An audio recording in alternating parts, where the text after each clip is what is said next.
कराची में मौसम खुशगवार।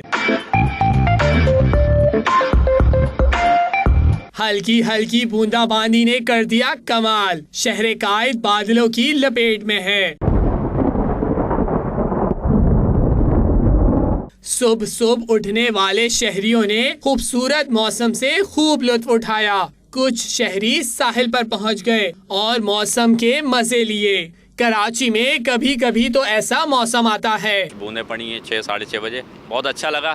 तो बच्चों ने कहा कि सी व्यू की तरफ निकलते हैं, तो बस जस्ट एंजॉय के लिए हम लोग निकल आए। तो माशाल्लाह बहुत अच्छा लग रहा है। मुझे मज़ा आ रहा है, मैं एंजॉय कर रहा हूँ।